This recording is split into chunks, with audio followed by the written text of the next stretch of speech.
For this afternoon. It is April the 5th and it's 2024. It is 2:29 p.m. in New Jersey, and I just want to say, ladies and gentlemen, we had an earthquake today. It was an earthquake. Oh my God. I don't ever remember in my life, well, I probably do remember in my life that having a earthquake around in New Jersey was unfamiliar. But today I'm at my office and I'm sitting at my desk and I started getting dizzy. So I'm wondering like what's going on. So because I live on a, not live, but because I'm on the second floor of the building, I thought it was somebody crashing into our building. So I'm like, oh my God, what's going on? So I'm holding on. And so my refrigerator in my office, it opened and, the stuff was sliding out. And I was like, oh my God. So my coworkers came in and, we were like, frantic and looking out the window trying to figure out what was going on, the worryation, praying, and that kind of stuff start coming in. you know Small things like that, not small because it was a 4.8, I believe, magnitude here in New Jersey, but for that to happen here, and not being properly prepared, the first thing that I ran to was start praying. Start praying. God, forgive me for everything that I've done. Lord, forgive me. Repenting. And that was like what's coming over my mind as I'm gathering myself, holding on to my desk. And I'm saying to myself, this is, Lord, uh, forgive me. And that's where I went. So I'm not certain if you ladies and gentlemen have ever experienced this before, but for me, that was like my come to Jesus moment, like getting my house in order, getting myself together, making sure that everything that I'm doing in this life is important because you never know when it's going to be your time. So I said to myself today, you know,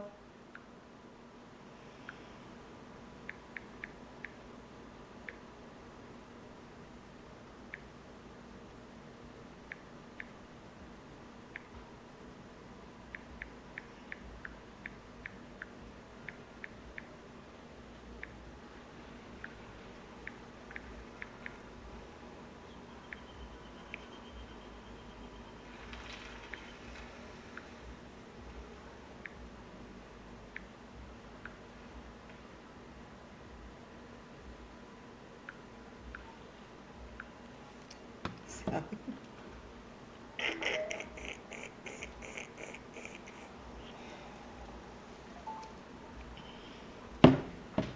had to turn the phones off.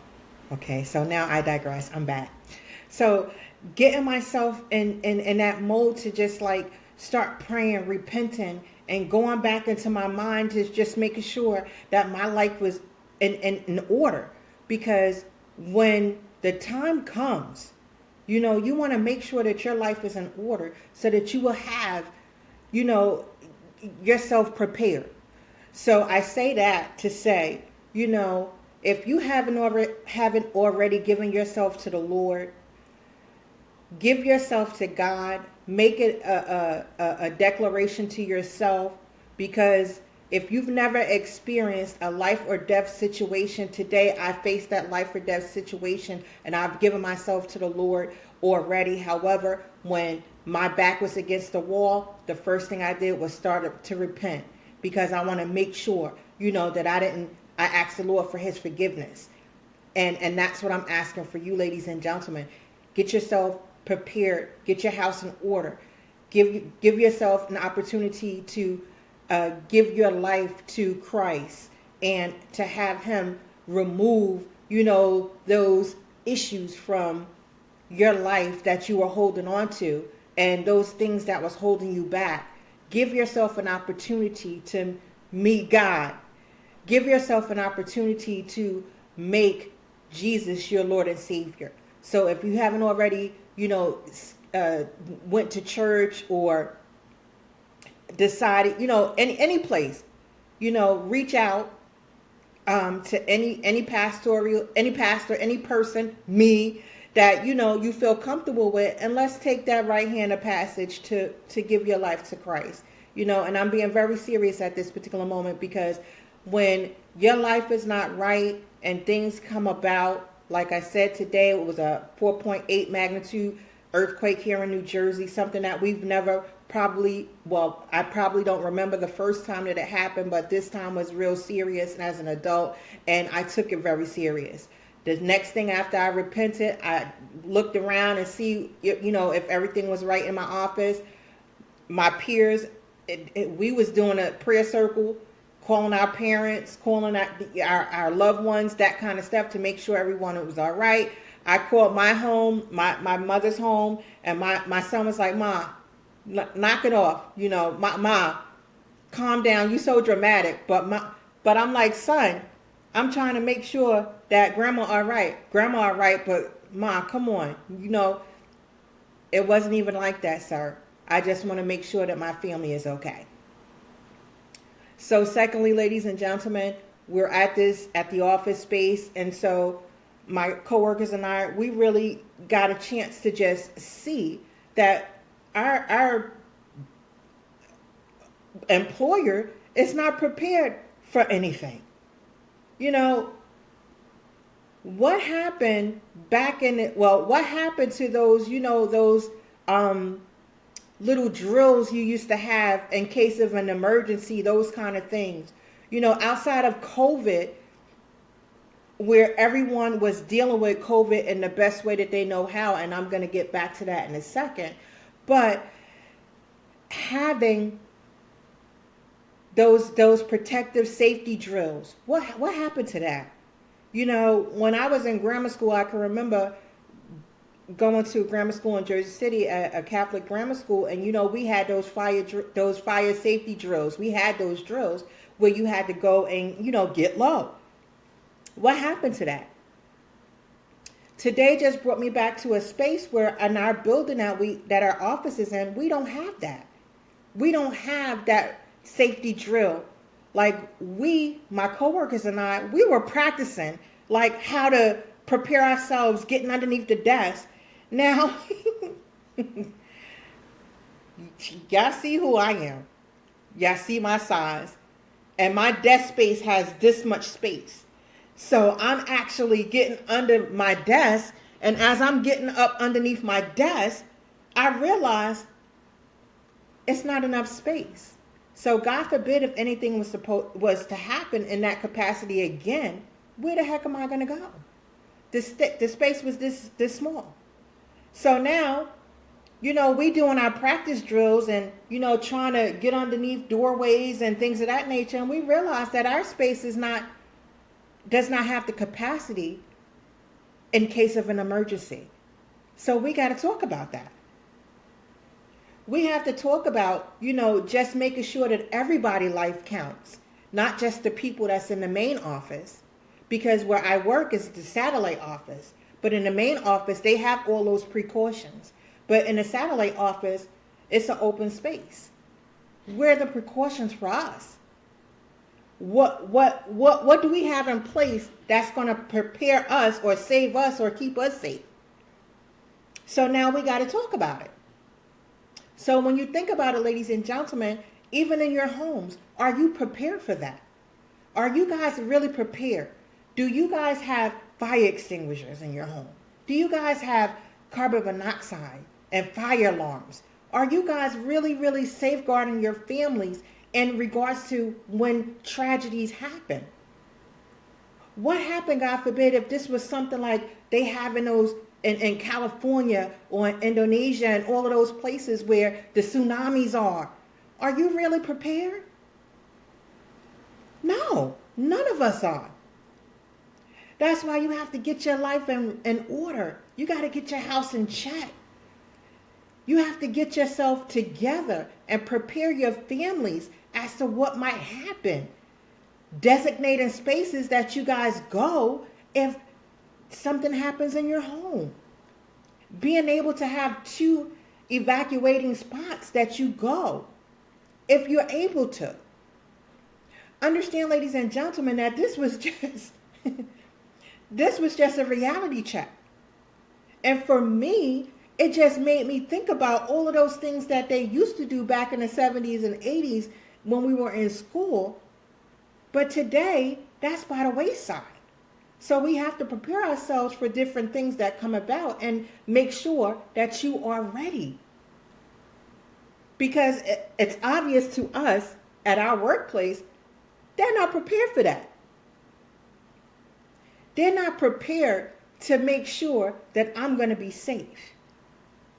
When you can give out some information in the event that someone is in there, terrorizing or gun, that kind of stuff. But in the satellite office, we don't have that security because it's an open building.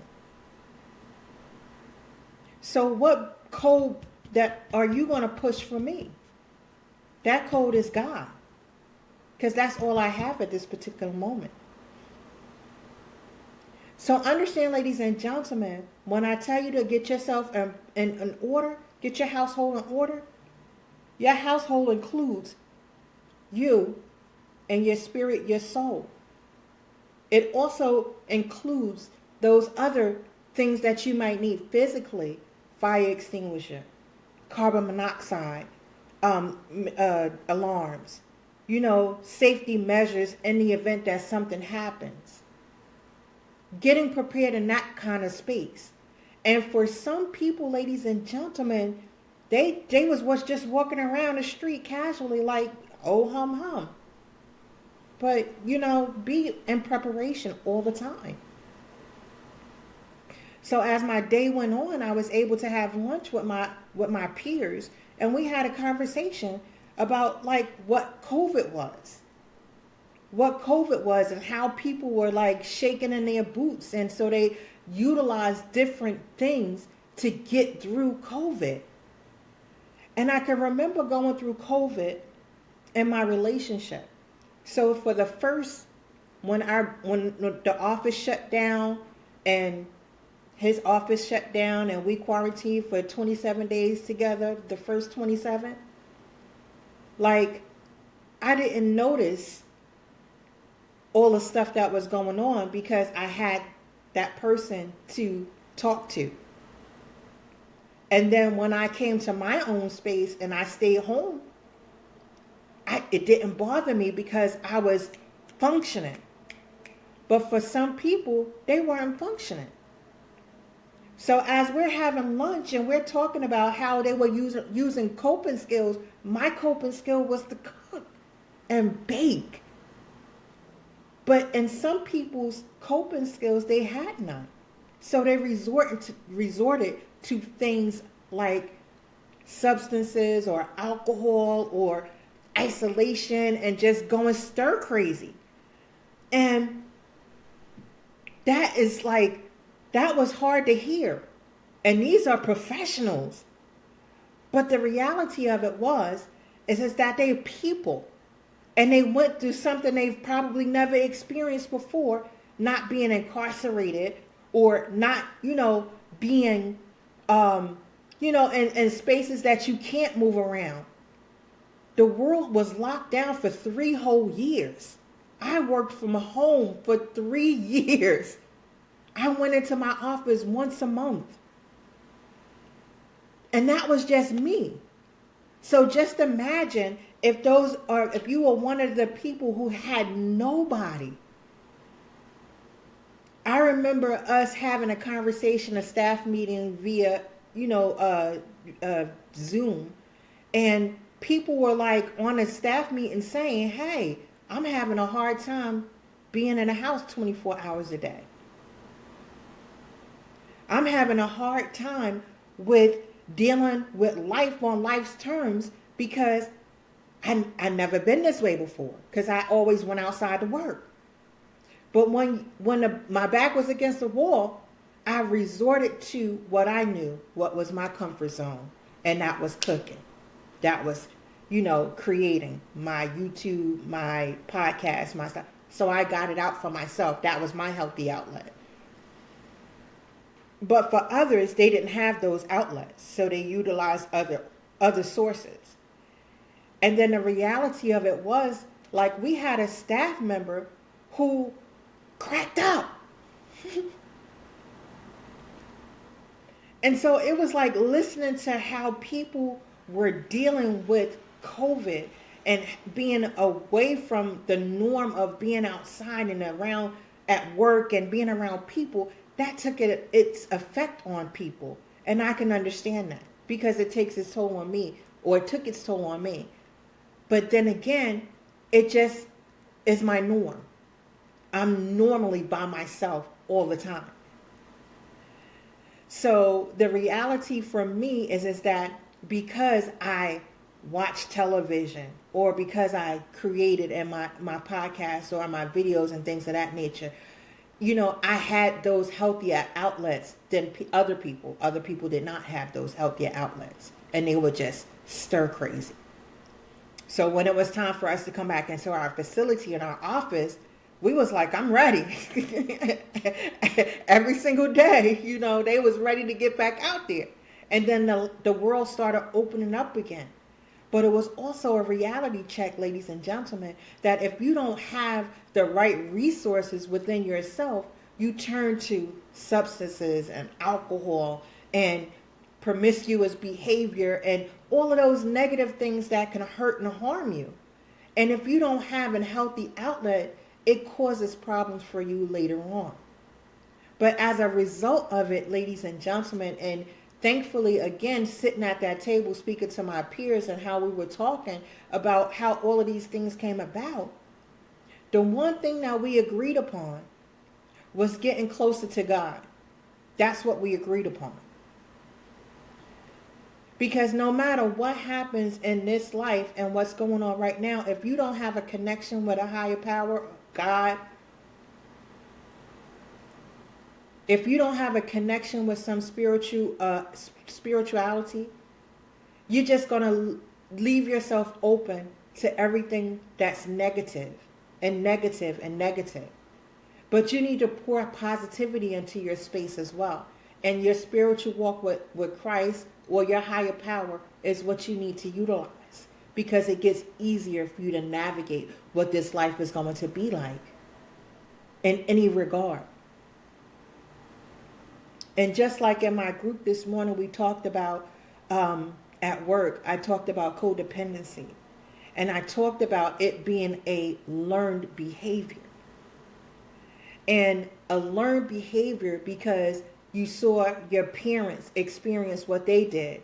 And then you took that experience to your home. And now your children are going to get a chance to act that part out. And then their children get a chance to act that part out. But when you understand the dynamics of how to heal and get yourself in a better space and a better place in your life, you'll be able to stop the dysfunction and get healthy. Stop the dysfunction because you could pinpoint that this is something that's going on that's not right. So I taught today about the different aspects or avenues of being in a codependent relationship. And I'm a graduate. Hi, my name is Lenore, and I was in a codependent relationship. And I realized that my part in that relationship was I was the giver. The giver. I gave. I poured. And it was never reciprocated. And I can honestly say for every relationship, the only two that I had, that I was always the giver. And my partners were always the receiver or the takers of that. And when they decided to reciprocate it, it was too late. So understand, ladies and gentlemen, that life is lifing right now. In the past 24 hours, life have, dealt me something where I had to step back today and just go back to the principles, the foundation of what this life is all about. God first, and everything else comes after. Prioritizing what you have to prioritize in order for you to be successful. What counts? Things that's important to you is for you. Things that I know that's going to be beneficial in my life, that's what I focus on. God, my family, myself, school, and that's it. And that's it. But that's just for me. But for you, you have to find your own way. You have to find what's important for you. And I always talk about this a lot because this is something that people need to know about being in relationship. And I'm not just talking about relationship, romantic relationship. I'm talking about relationship as a whole. I realize that sometimes when you don't have a relationship with yourself and you try to have a relationship with someone else, if you don't know who you are, you'll lose yourself. And that's what happened to me. I lost myself in the relationships that I was in. And in those relationships, when I stopped being codependent, then I realized this is who I am today. My identity is me, myself, and I. I realized that today I count and I matter more than what I give out. Sexually, physically, emotionally, mentally, financially. I give it all. But then those are the things that I hold close to me right now because that's what I need. And developing who I am healing as a healed person or healing person, ing, a lot of stuff comes along with it. And as I shared earlier in my podcast, when I get in my bag of feelings and emotions, I eat. On Monday, I was in my feelings and I ate IHOP. Pancakes, hash browns, bacon, sausage, blueberries, whipped cream, and that's what? Stuff in my feelings. The following day, I had a larger lunch. On Wednesday, I went back to my office. And in my office, there's a little store over there that sells this homemade burger, a homemade Baconator. And I ate the whole burger, okay? And the handful of fries that the lady always give me. Because I was in my feelings. Because I knew school started on Monday. And I'm looking at my syllabus and my course outline, and I already see that I got a million things to do. So I can't play. Because this is real stuff.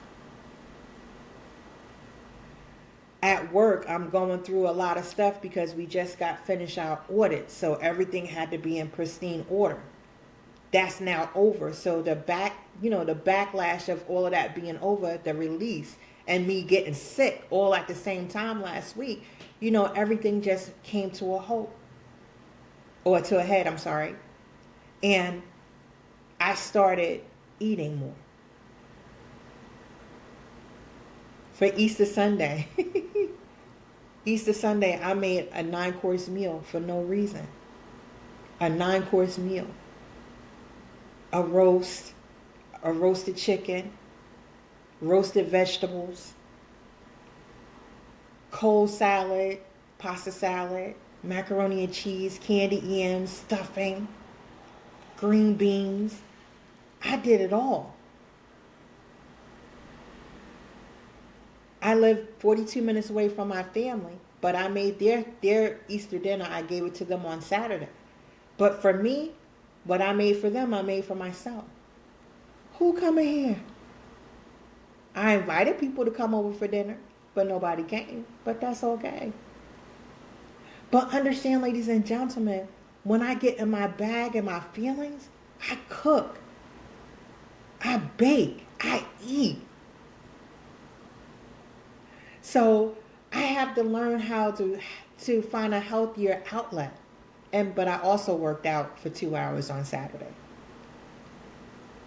I did. I worked out. So trying to find a balance in everything that's going on for myself, it's hard. It's hard because I still have that desire, not that I have a desire to be in a healthy relationship with someone other than myself. I still have the desire to continue to heal and help and give to other people so that they can heal themselves as well. But my priority at this particular moment, although I want to be in a healthy, committed relationship, my focus is school. My focus is school. That's my priority right now. And like I said, I shared this before in my podcast in regards to, the possibility of getting my MBA. I'm 52 right now. At the end of it all, at 56, I can have my MBA. And that's something that I'm looking forward to doing. I wished I didn't wait until I was 50 in my 50s to go back to school, but guess what? It's never too late. So no matter how old you are, if you have a desire in your heart to do something as far as school is concerned, as long as they continue to give me money, I'm going to be a career student. And I just so happened to have met my professor last night in my U.S. government class, a professional student.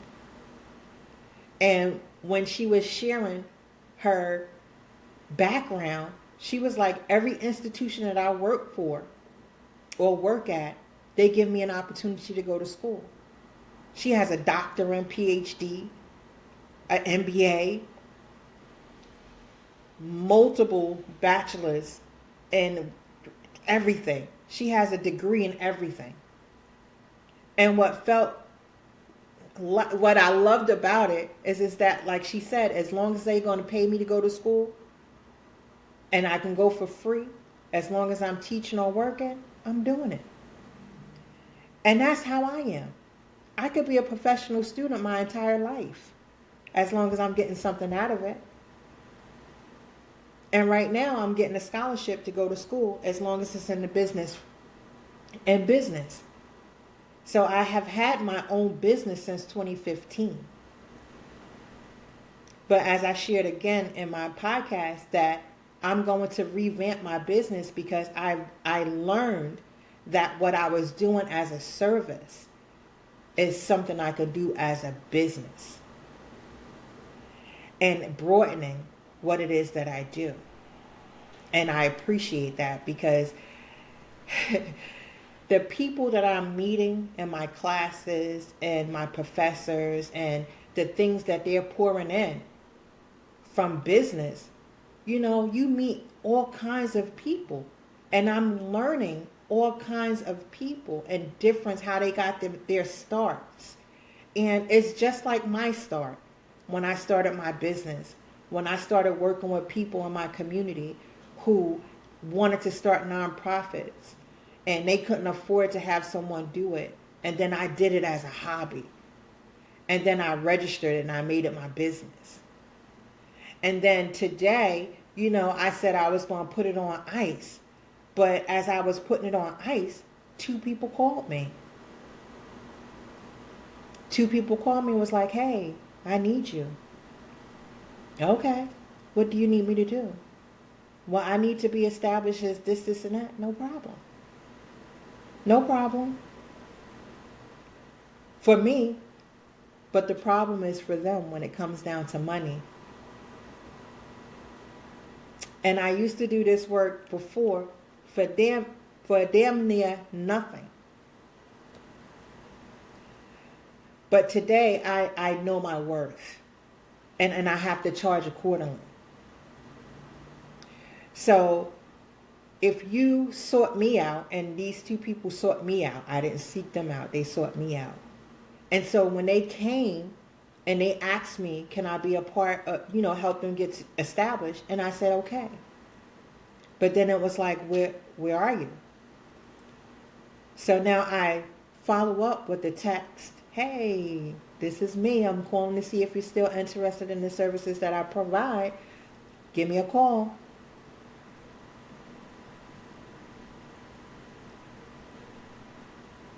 I got the call. Hey, give me one more day. Well, okay, one more day. This is today. Give me to Sunday. Give me to Saturday. Okay, it's already been 3 weeks already, but okay. You know, people want you to continue to give, and your business can be a codependent relationship too, and it works just like that. A giver. They want you to give, and do, but not reciprocate. And financially, if I'm going to sit here and take my time out, considering my school life and everything that entails, I'm going to take the time out of there to help you with your business. It's only fair that you pay me.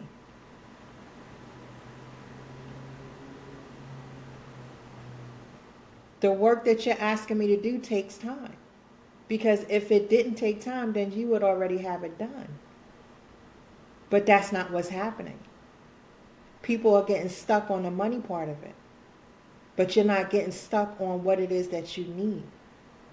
And this is quality stuff that I do. I don't do anything half-heartedly, ever. Ever.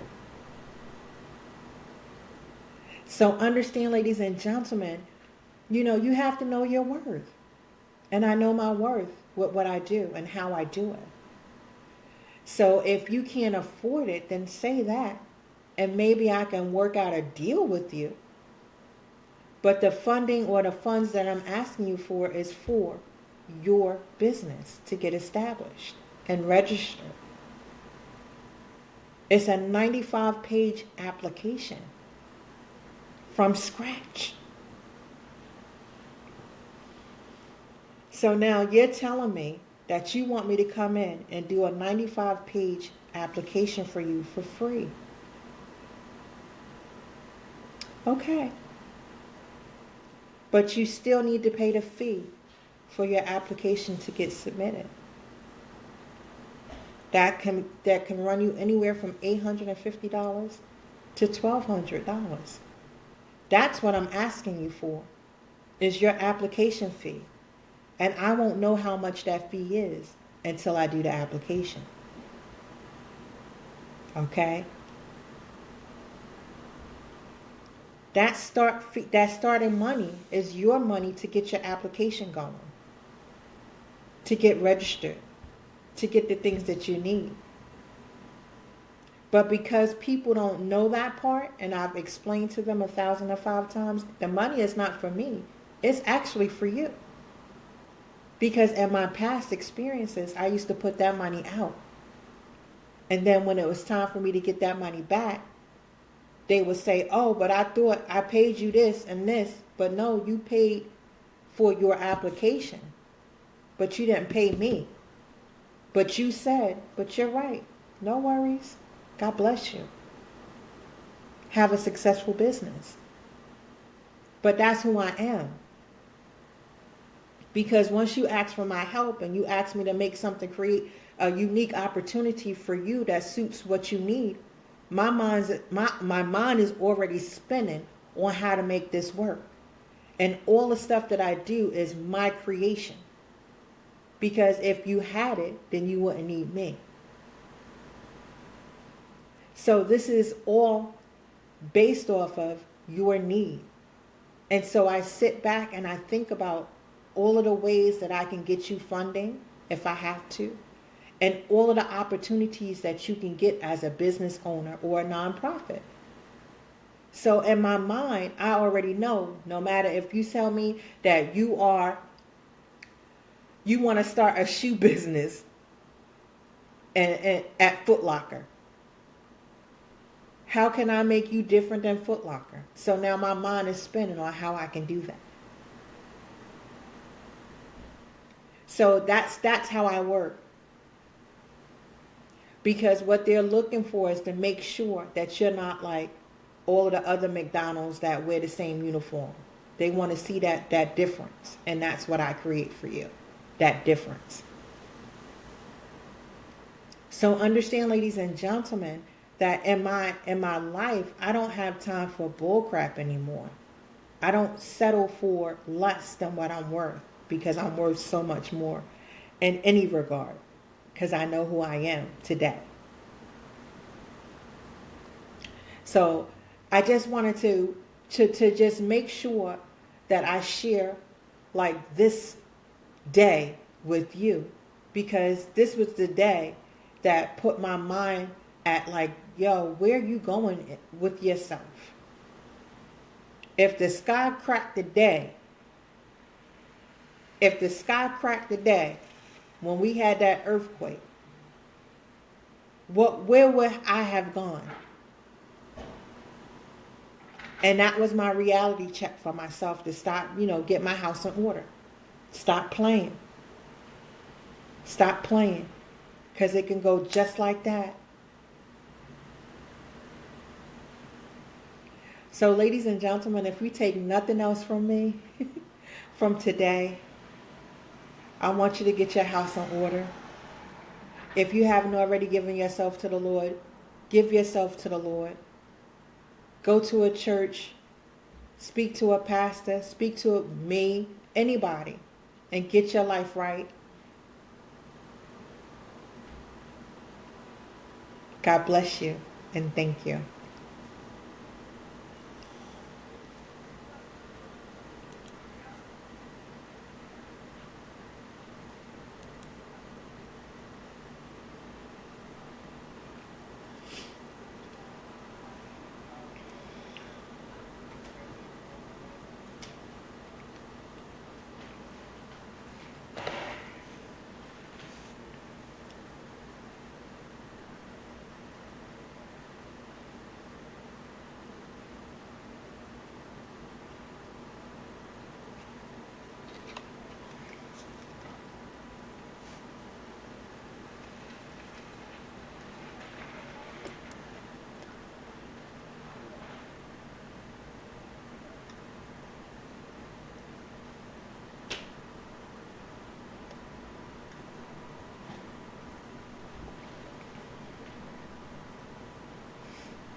I want to edit it.